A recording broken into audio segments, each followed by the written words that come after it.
Est-ce qu'on a les moyens maintenant de bloquer cette épidémie? Est-ce qu'on sera prévenu à temps? Comment ça va se passer si ça se passe? Alors, il y a plusieurs questions. Oui, il y a beaucoup de questions. Est-ce qu'on va être prévenu? Ça, je pense que oui. Parce que les moyens de surveillance sont globalement des moyens assez satisfaisants en dehors de certaines zones géographiques où là, on est moins bien, comme en Afrique, effectivement. Mais on a toute raison de penser quand même que le phénomène naîtra en Asie du Sud-Est. C'est globalement le plus souvent là que les choses se passent. C'est là, comme Jean-Philippe de Rennes le disait, qu'il y a le complexe à la fois homme-animal très proche, canard, porc et homme. Donc c'est là que le phénomène de mutation a le plus de chances d'apparaître, ou de malchance d'apparaître. Ça, on sera prévenu. Maintenant, à partir de là, comment va se faire l'extension épidémique? Ça devient déjà beaucoup plus difficile de le prévoir. Certains disent, avec les moyens modernes, ça se fera extrêmement rapidement. Il suffira d'un Boeing ou d'un Airbus qui transportera un sujet ou plusieurs sujets malades pour que ça arrive du jour au lendemain de Singapour à Paris. Et puis, il y a ceux qui pensent que ça se fera de façon plus lente par des phénomènes de transmission plus de proche en proche, disons par voie terrestre, comme ça s'est passé dans des épidémies antérieures. Puis entre les deux, vous pouvez tout imaginer. Donc là, je crois qu'il faut être prudent, mais là encore, de devoir se préparer comme si ça devait se transférer très vite d'une zone géographique à une autre. Je crois qu'il faut bien séparer plusieurs étapes. Premièrement, lutter contre la pandémie lorsqu'elle commence, c'est-à-dire à son origine, c'est-à-dire lutter sur le site de mutation du virus.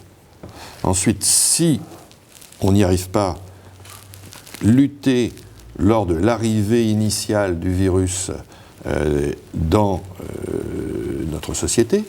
Et ensuite, s'il y a une pandémie, comment organiser les choses? Car ce sont des moyens qui sont évidemment très différents.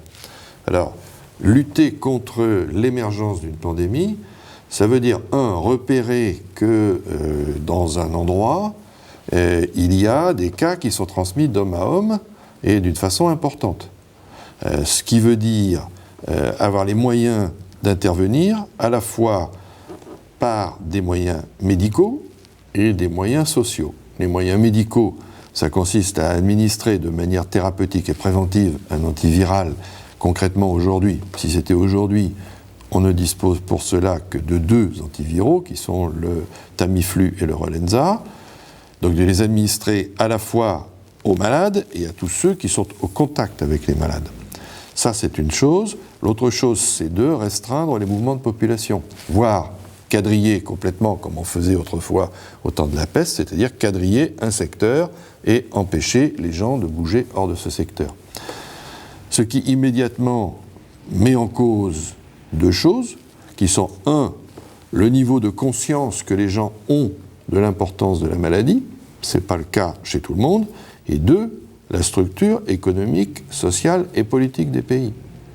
Supposons que l'émergence se fasse en Thaïlande, en pays thaï, on n'aura pas les mêmes résultats que si ça se passe en Thaïlande, en pays musulman, à cause des problèmes politiques qui se passent.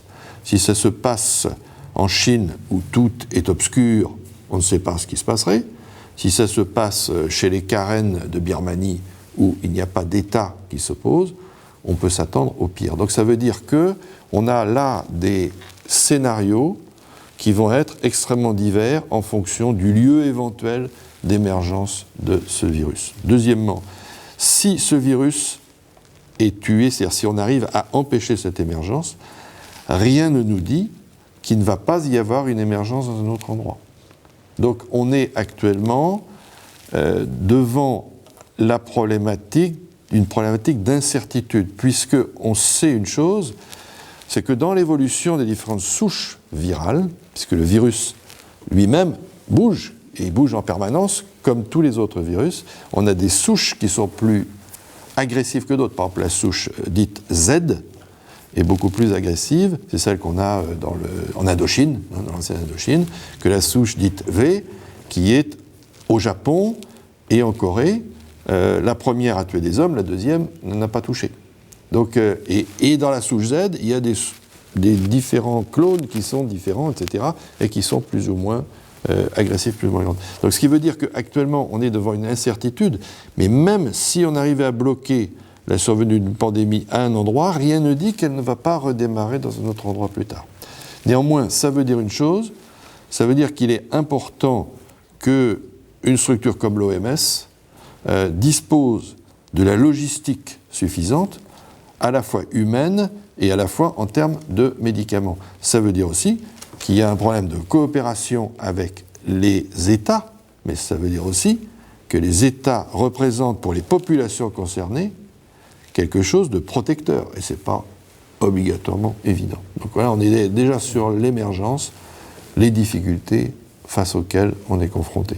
Et l'étape suivante, c'est l'arrivée. Alors après ça, il y a le stade de pandémie. Alors là, c'est toute une organisation de la société qui est, alors là, on est dans quelque chose de beaucoup plus important et où là, le politique est déterminant.